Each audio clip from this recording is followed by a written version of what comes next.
అందరికీ praise the lord. ఈరోజు మనం నేర్చుకోబోయే వాక్య భాగము స్తుతి. వాక్య భాగంను చూసుకొని ప్రార్థనతో ముందుకెళ్దాం. Psalm 100 verse 2. సంతోషముతో యెహోవాను సేవించుడి, ఉత్సాహగానము చేయుచు ఆయన సన్నిధికి రండి. స్తోత్రం దేవ, సర్వోన్నతుడా, గొప్ప దేవ, ఈ వాక్య భాగం ద్వారా మీరు మా అందరితో మాట్లాడి బలపరచమని యేసు నామములో ప్రార్థించి పొంది ఉన్నాము పరమ తండ్రి, ఆమేన్. కీర్తనల గ్రంథంలో రాయబడిన ఈ మాట సంతోషముతో యెహోవాను సేవించుడి అని.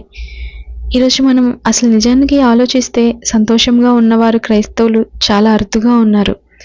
ఎవరు చూడు సమస్యతో ఉన్నారే కానీ సంతోషంతో ఎవరు లేరు.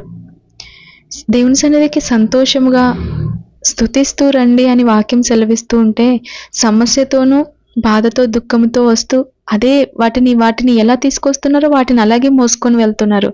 దేవుని వాక్యమేమో సమస్త జనులారా నా యొద్దకు రండి, మీ సమస్త భారం నా మీద వేసేయండి, నేను మీకు విశ్రాంతి కలుగ చేస్తాను అని దేవుని వాక్యం సెలవిస్తే మనం వస్తున్నాము దేవుని సన్నిధికి సమస్యతో భారంతో. కానీ అది ఎలా తీసుకొని వస్తున్నామో దేవుని దగ్గరికి, నీకెందుకులే ప్రభువా, అనేకల భారాలు మోస్తున్నావు కదా, నా భారం కూడా నీకెందుకులే, నేనేం మోసుకుంటానులే ప్రభువా అన్నట్టుగా వాటన్నింటిని మరలా మోసుకొని వెళ్తున్నాం.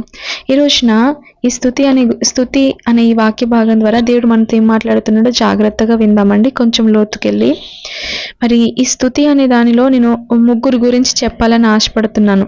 3 రకాల వ్యక్తులు ఉంటారు స్తుతించే వారిలో. మొదటి రకం వారు ఎవరంటే ఎంత చేసినా కూడా ఏదో ఒక రకమైన లోపం చూపించేవారు. ఏదో ఒక లోపం చెప్తూనే ఉంటారు ఈ మొదటి రకం వాళ్ళు. ఫర్ ఎగ్జాంపుల్ మనం చూసినట్లయితే భార్యాభర్తల మధ్య ఎగ్జాంపుల్ని చూసుకుందామండి.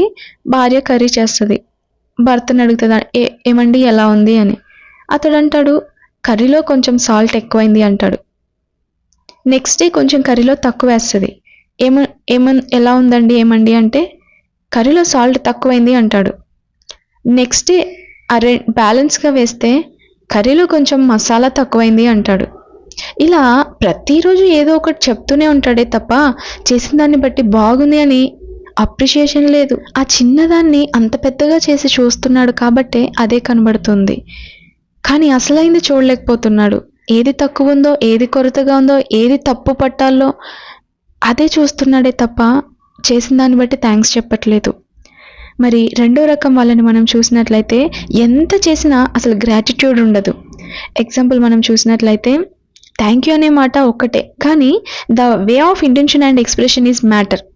అంటే ఒక వ్యక్తికి మనం 10 రూపాయలు ఇచ్చామనుకోండి, నాకు చాలా అవసరతలో ఉన్నాను, కనీసం ఒక 10 రూపాయలు ఉంటే చాలు నాకు, ఇప్పుడు నా దగ్గర ఏమీ లేవు, 10 రూపాయలు ఇవ్వండి అని అడిగితే మనం 10 రూపాయలు ఇవ్వగలుగుతాం కాబట్టి వెంటనే ఇచ్చేస్తాం. ఓకే థ్యాంక్ యూ అని చెప్పేసి వెళ్ళిపోతాడు. ఇంకో వ్యక్తి వస్తాడు మరి కొద్దిసేపటికి, ఆ వ్యక్తికి నాకు చాలా అవసరత ఉంది, 1,00,000 రూపాయలు ఇవ్వండి అంటే మన 1,00,000 రూపాయలు కూడా ఇచ్చే స్తోమత సామర్థ్యం ఉంది కాబట్టి మనం ఇస్తాము. ఆ వ్యక్తి థ్యాంక్ యూ అని చెప్పేసి వెళ్ళిపోతాడు. ఇంకో వ్యక్తి వస్తాడు కొద్దిసేపటికి, ఆ వ్యక్తి అంటాడు నాకు ఎలాగైనా ప్లీజ్ హెల్ప్ చేయవా, ప్లీజ్ హెల్ప్ చేయవా అని, నాకు 1,00,00,000 రూపాయలు కావాలి, నేను అప్పు తీర్చుకోవాలి, ఇది కొనుక్కోవాలి, అది కొనుక్కోవాలి, లేదా అది కట్టుకోవాలి, ఇది చేయాలి, అది చేయాలి, నాకు 1,00,00,000 రూపాయలు కావాలి, ప్లీజ్ అని అడిగితే మనకి ఇచ్చే సామర్థ్యం ఉంది కాబట్టి మనం 1,00,00,000 రూపాయలు ఇస్తాం. థ్యాంక్ యూ అని చెప్పేసి వెళ్ళిపోతాడు. అప్పుడు మీకు ఎలా ఉంటుంది ఒకసారి ఆలోచించండి. అది మీరే ఇస్తే ఆ థ్యాంక్ యూ మీకే చెప్తే మీరు ఎలా రియాక్ట్ అవుతారు? ఆ పరిస్థితిలో మీరుంటే ఎలా రియాక్ట్ అవుతారు? 10 రూపాయలు ఇచ్చిన వ్యక్తి థ్యాంక్ యూ అన్నాడు, ఇట్స్ ఓకే. 1,00,000 రూపాయలు ఇచ్చిన వ్యక్తి థ్యాంక్ యూ అన్నాడు, ఇట్స్ ఓకే. కానీ 1,00,00,000 రూపాయలు ఇచ్చిన వ్యక్తి, 1,00,00,000 రూపాయలు తీసుకున్న వ్యక్తి ఒకేసారి లేదా 2-3 సార్లు థ్యాంక్ యూ అంటే ఎలా ఉంటుంది? ఆయన ఎంత అవసరతలో ఉన్నప్పుడు మనం ఆయనని ఆదుకున్నాం కదా, ఆయన ఎంతగా బ్రతిమలాడితే మనం ఇచ్చాం కదా. మరి ఆ థ్యాంక్ యూ చెప్పే మాట 10 రూపాయలు ఇచ్చిన వ్యక్తి చెప్పిన మాటలాగే అతను కూడా చెప్తే అది కరెక్టేనా? అది గ్రాటిట్యూడ్ లేదు అన్నట్టు. మనం కూడా దేవుని దగ్గరికి వెళ్ళినప్పుడు చిన్నది ఏదైనా పొందుకున్నప్పుడు థ్యాంక్ యూ అంటాం, మరి కొంచెం పెద్దది పొందుకున్నప్పుడు కూడా థ్యాంక్ యూ అంటాం, ఇంకా పెద్దది పొందుకున్నప్పుడు కూడా థ్యాంక్ యూనే అంటాం. ఒకేసారి అంటే ఎలా ఉంటుంది? అందుకే అన్నాను థ్యాంక్ యూ అనే మాట ఒక్కటే, అందరూ చెప్పేది ఒకటే థ్యాంక్ యూనే, కానీ the way of intention and expression is matter. మనం చెప్పే ఎక్స్ప్రెషన్ మనం తెలియచేయాలి. మనం ఎంత గ్రాటిట్యూడ్ కలిగి ఉన్నాం, ఎంత కృతజ్ఞత కలిగి ఉన్నాం, అది నాకు ఎంత అవసరతలో సహాయపడింది, నాకు ఎంతో విలువైనది ఇది అని మనం చెప్పగలగాలి. మన థ్యాంక్స్లోనే చెప్పగలగాలి, మన కృతజ్ఞతలోనే తెలియచేయగలగాలి. అది గ్రాటిట్యూడ్.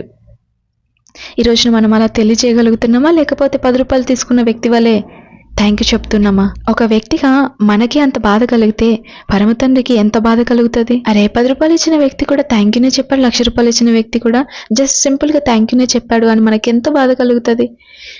అది మెయిన్ అన్నమాట. మనం చెప్పే కృతజ్ఞత ఎక్స్ప్రెషన్ మెయిన్ అన్నమాట. హల్లెలూయా. మరి మూడవదిగా మనం చూసినట్లయితే ఈ రకం వాళ్ళు ఎంత చేసినా వెంటనే ఎగ్జైట్మెంట్తో థ్యాంక్ యూ చెప్తారు. ఫర్ ఎగ్జాంపుల్ ఏంటంటే, ఇల్లు కోసం ప్రార్థిస్తుంటే దేవుడు ఇంటికి లోన్ శాంక్షన్ చేయడమో, లేదా ఇల్లు కట్టడానికి గవర్నమెంట్ ద్వారా హెల్ప్ రావడమో, ఏదో ఒకటి ఇలా జరిగిందనుకోండి. జాబ్ విషయమో కానీ, ట్రాన్స్ఫర్ విషయం కానీ, ప్రమోషన్ విషయం కానీ, ఇలా ఏదైనా జరిగిందనుకోండి. ఈ రకం వ్యక్తులు ఏం చేస్తారంటే ఎక్సైట్మెంట్తో, ఎమోషన్స్తో thank you sir, thank you sir, thank you, నువ్వు గొప్ప కార్యం చేసావు వందనాలు, నువ్వు మంచి కార్యం చేసావు వందనాలు అంటారు. కానీ మరి కొద్ది రోజుల తర్వాత ఏదైనా సమస్య రాగానే మళ్ళీ వెంటనే ఆ చేసిన దాన్ని మర్చిపోతారు, అప్పుడు ఇచ్చిన వాటిని మర్చిపోతారు. అప్పుడు ఇచ్చినది మరలా గుర్తు చేసుకోకుండా ఇప్పుడున్న వాటిని చూసి, ఇప్పుడు కావాల్సి ఉన్న వాటిని బట్టి ఆ దేవుడు ఏం చేశాడులే, దేవుడు నాకేం చేయలేదు, దేవుడు ఉంటే ఇది ఎందుకు జరుగుతుంది, దేవుడు లేడు, లేకపోతే దేవుడిని ప్రశ్నించే రకంగా ఉంటారన్నట్టు వీళ్ళు. అప్పుడు చేసిన దాన్ని బట్టి వెంటనే ఎమోషన్తో, ఏదో ఎగ్జైట్మెంట్లో ఒకసారి థ్యాంక్ యూ చెప్తారు, అంతే, మర్చిపోతారు. కానీ మరలా ఏదైనా సమస్య రాగానే, మరలా ఐహిక విచారం కలగగానే దేవుని ప్రశ్నించే రకం వాళ్ళు వీరు. అయితే ఈ 3 కేటగిరీస్ వాళ్ళు కూడా చాలా డేంజరస్ రకమే. వీళ్ళేదో అవసరత తీర్చబడినందుకు థ్యాంక్స్ చెప్పారు, అలా చెప్పారే తప్ప వాక్యం ఏం సెలవిస్తుందో దాని ప్రకారం చేయలేకపోయారు. సో ఈ రోజున మనం అలా ఉండకూడదు. ఈ 3 రకాల వ్యక్తిలో మనం ఉండకూడదు అని నేను ఈ వాక్యం తెలియజేస్తున్నాను. వాక్యం ఏం సెలవిస్తుందో అలా ఉండాలి. గివ్ థ్యాంక్స్ ఆల్వేస్ అని వాక్యం సెలవిస్తుంది. 1 తెస్సలోనికీయులకు రాసిన పత్రిక 5వ అధ్యాయము 16-17 వచనాల్లో ఉంటుంది కదండి. ఎల్లప్పుడూ దేవునికి కృతజ్ఞతాస్తుతులు చెల్లించుడి అని. The duration of thanks giving is always, ఎల్లప్పుడూ చెప్తూనే ఉండాలంట థ్యాంక్ యూ ఏసయ్యా, నువ్వు ఇది ఇచ్చినందుకు వందనాలు ఏసయ్యా అని. లేని వాటిని బట్టి సనుగుట కంటే కలిగి ఉన్న వాటిని బట్టి స్తుతి చెల్లిస్తే, ఓహో నువ్వు వీటిని ఇస్తే నువ్వు థ్యాంక్ యూ చెప్తున్నావు, అయితే వాటిని కూడా ఇస్తా నీకు, నువ్వు వాటిని బట్టి కూడా థ్యాంక్ యూ చెప్తావు అని ఇస్తూ ఉంటాడు దేవుడు. నువ్వు చెప్పే కొలది దేవుడు ఇస్తూనే ఉంటాడు, నువ్వు వేసే కొలది దేవుడు ఇంకా వేస్తూ ఉంటాడు. అందుకే వాక్యం ఏం సెలవిస్తుంది అంటే, నీళ్లు పోయేవానికి నీళ్లు పోయబడును.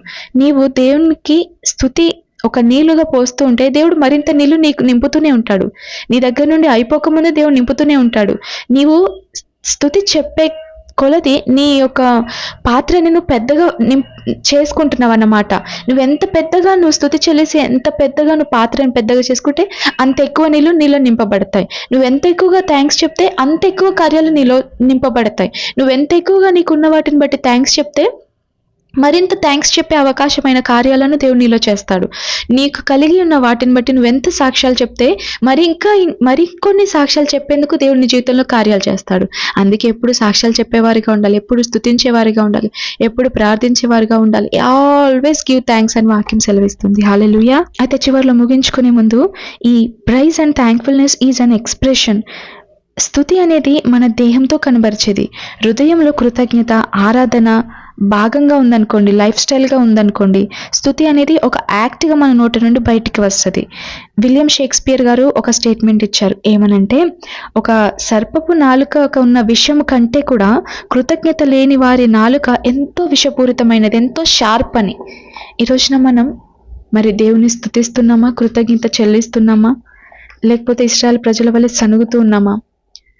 వెనక్కి చూసుకుంటే మనకు సనుగే కలుగుతుందండి. అప్పుడు అది ఉంది, ఇప్పుడు లేదు.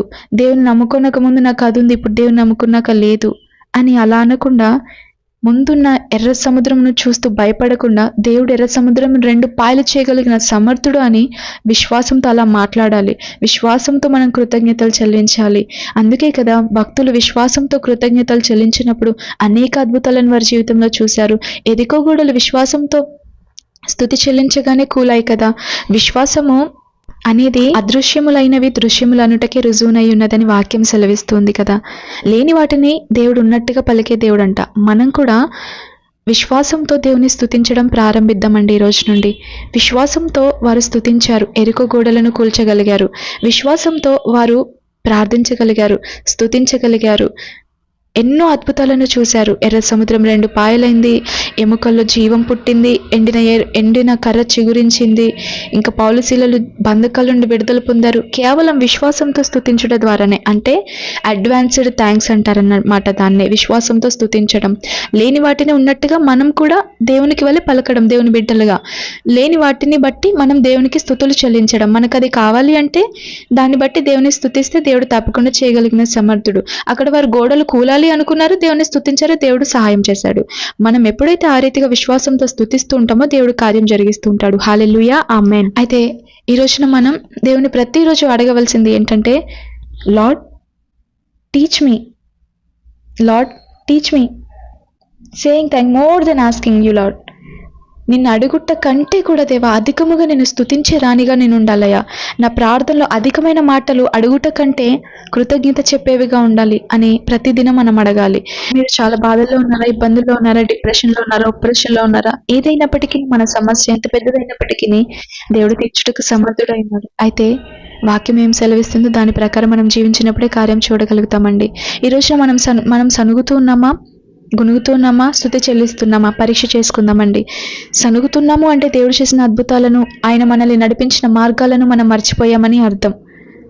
అయితే మనం డిప్రెషన్లో ఉన్నప్పుడు సనగకుండా దాన్ని బట్టి మనం స్తుతిద్దాం. మనం సమస్యలో ఉన్నప్పుడు సనగకుండా దాన్ని బట్టి స్తుతిద్దాం. మనం చూస్తున్న వాటిని బట్టి కాదు, కానీ వెలిచూపును బట్టి నడుచుకొనక విశ్వాసంతో నడుచుకోండి అని వాక్యం సెలవిచ్చినట్టు, మనకు కలుగుతున్న పోరాటాలను బట్టి, కనబడుతున్న వాటిని బట్టి సనగకుండా కనిపించని దేవుణ్ణి, కనిపించని కార్యాల కొరకు స్తుతిద్దామండి. హల్లెలూయా, స్తోత్రం దేవ సర్వోన్నతుడే. ఈ వాక్య భాగం దీవించి ఆశీర్వదించి ప్రతి వారి వినికిలో ఫలింపచేసి ప్రతి వారు స్తుతించే వారిగా మార్చబడుటకు సాయం చేయమని యేసు నామములో ప్రార్థించడి పొంది ఉన్నామా పరమ తండ్రి, ఆమేన్.